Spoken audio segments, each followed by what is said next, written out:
Bonjour à tous!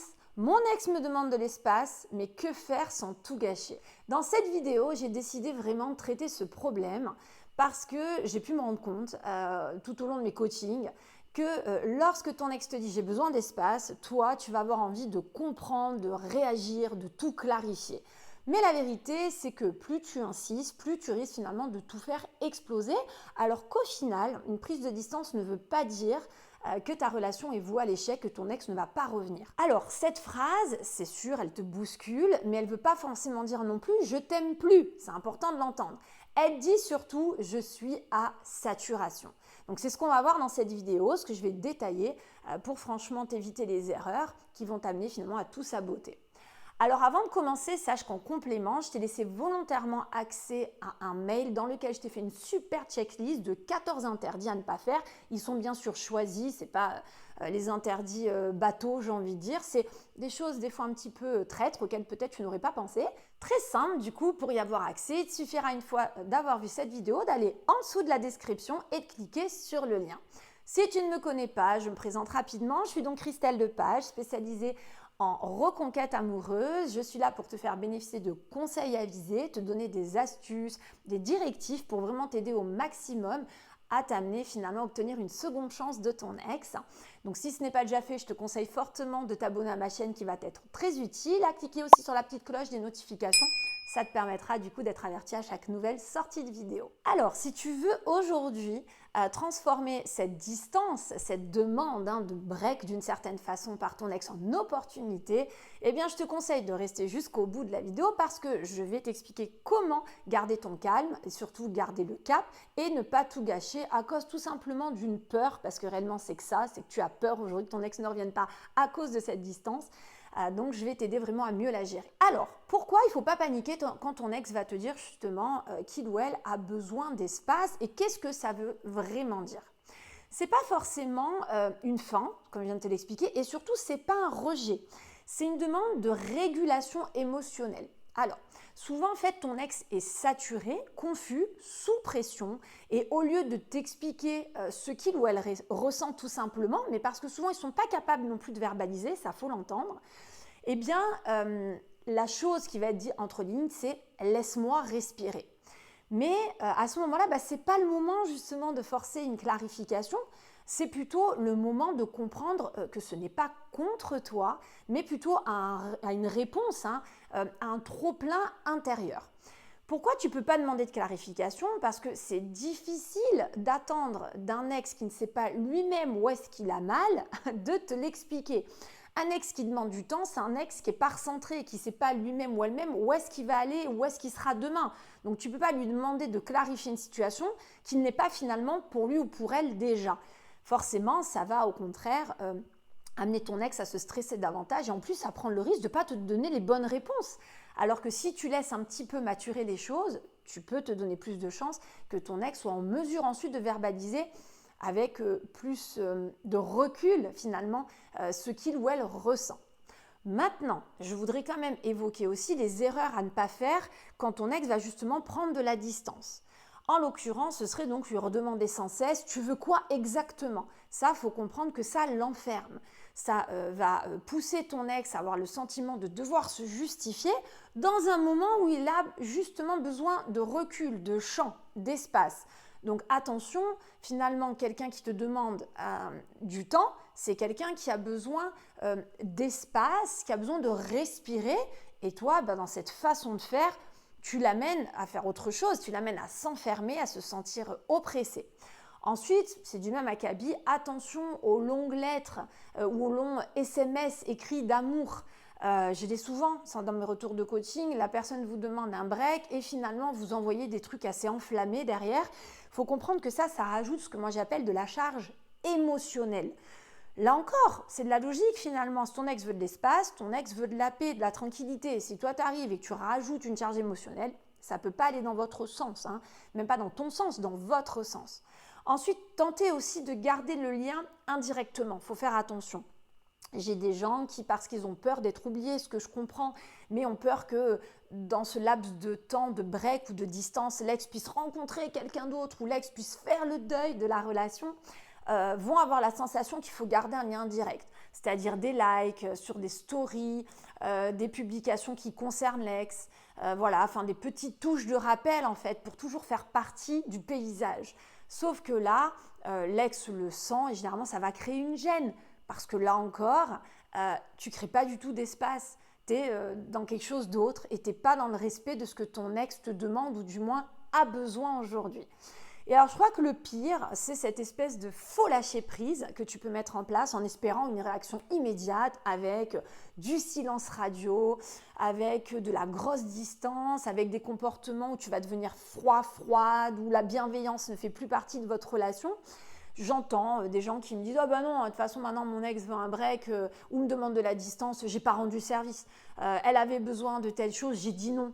Ou il m'avait demandé de faire cela parce qu'il en avait besoin, je dis non, non, non. Après tout, on n'est plus ensemble, Christelle, c'est un break, faut qu'il réfléchisse. Si je suis à sa merci, on va aussi devenir potes pendant qu'on y est. » Et ça, je pense que c'est compliqué d'envisager des choses comme ça parce que finalement, tu vas créer des tensions, tu vas renvoyer l'image à ton ex qu'aujourd'hui qu'il ou elle te demande de la distance, bah du coup, il n'y a pas de raison que tu rendes des services ou que tu sois bienveillant. Voilà, moi je suis quelqu'un de gentil avec les gens qui me donnent en retour. Ça veut dire un peu ça. Il faut quand même faire attention, vous n'êtes pas des étrangers, il y a une relation précédente qui a été faite entre vous, c'est ce que tu veux sauver aujourd'hui, donc attention de trouver le juste milieu quand même. C'est des réactions qui pourraient, toi, te paraître normales finalement, de vouloir mettre cette distance, parce qu'après tout, voilà, ton ex te demande un break, et donc de même te montrer piquant ou piquante, mais en fait, c'est des réactions qui peuvent vraiment saboter ta reconquête, parce qu'elles contredisent complètement la demande initiale, qui n'est pas... je te le répète, je te rejette, je veux plus de toi quand je te demande de la distance, mais j'ai juste besoin d'un peu de temps pour moi. Et là, si toi tu réponds de manière réfractaire ou sur l'offensive, tu renvoies un message plutôt d'attaque qu'un message de détente. Et c'est tout ce que demandait finalement pour l'instant ton ex. Alors comme j'ai complètement d'ailleurs conscience que tu peux saboter des choses, des fois sans même t'en rendre compte, mais parce que tu manques d'accompagnement, de lucidité, parce que tu te sens seul dans les moments difficiles, je veux que tu saches avant de continuer que j'ai créé mais vraiment un contenu exclusif pour aider les personnes qui n'ont pas les moyens, par exemple, de faire des coachings personnalisés, pour d'autres aussi qui sont timides et qui ont du mal à nous confier leur histoire. C'est vraiment quelque chose de très riche en contenu. J'ai créé des podcasts vraiment spéciaux qui vont en profondeur pour traiter des sujets vraiment de la reconquête que je ne peux pas développer finalement sur la chaîne YouTube. J'ai créé la vidéo aussi exclusive. Il y a des tonnes d'outils pour t'aider à gérer tes émotions, pour apprendre à pratiquer le lâcher prise sous forme de fiches pratiques. Enfin, vraiment, tu vas voir. C'est très riche. J'ai mis du temps d'ailleurs à créer ça, mais j'ai des retours formidables. Donc, tu iras voir à la fin de la vidéo. J'ai laissé le lien en dessous. Tu vas voir de cet accompagnement. Tu cliques dessus et tu pourras être informé en fait, pour voir comment y accéder et en quoi c'est ultra enrichissant pour toi si demain tu as besoin d'aide justement pour garder le cap.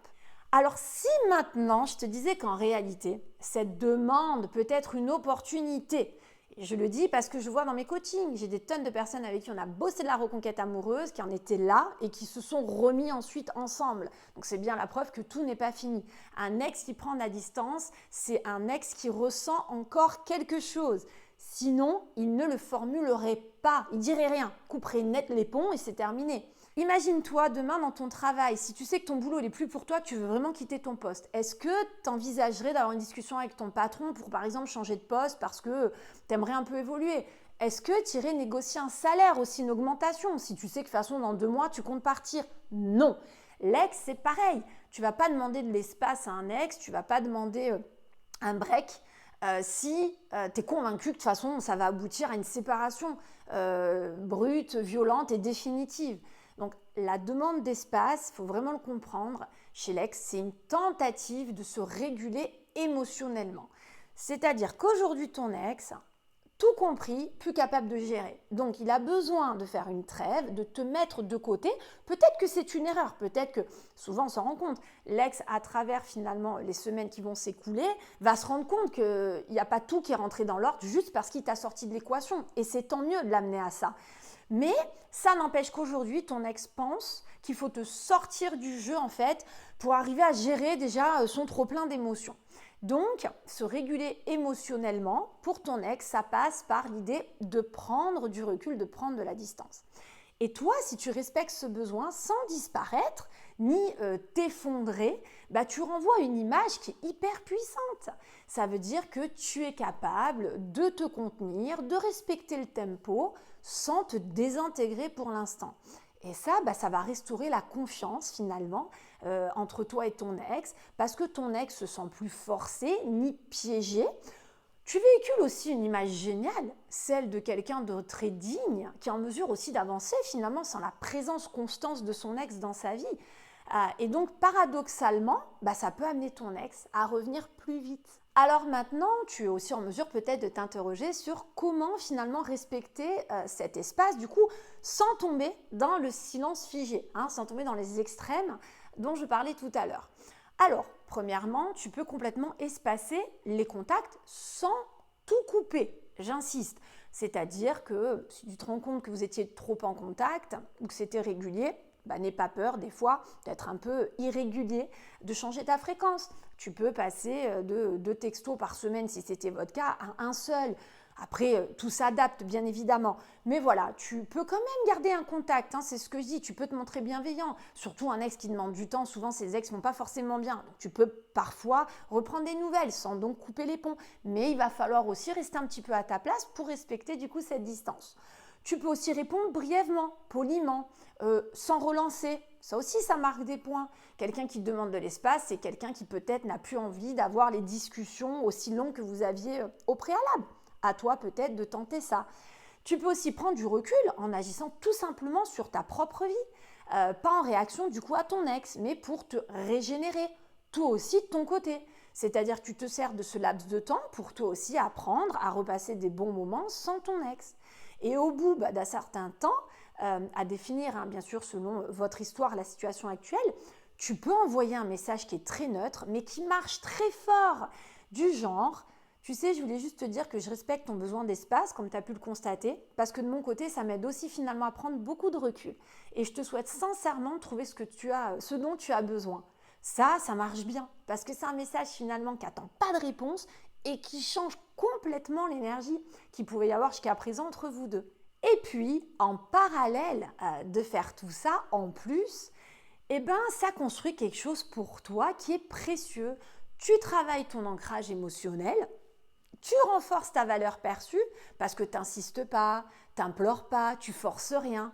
En réalité, tu restes digne et ça fait du bien aussi d'être en mesure, même pour soi, de se rendre compte qu'on arrive quand même chaque jour à mettre des choses en place sans être pour autant là, collé à son ex ou attendre un retour. Ça ne veut pas dire que dans ta tête, tu n'as pas l'envie que ton ex revienne, mais ça te prouve que tu es capable de faire des journées sympas et constructives sans la présence de ton ex. Donc ça envoie de la valeur perçue, ça renforce ta valeur perçue et ça n'a pas de prix, ça fait du bien. Puis tu deviens du coup une figure plus stable, plus cohérente et aussi plus mature.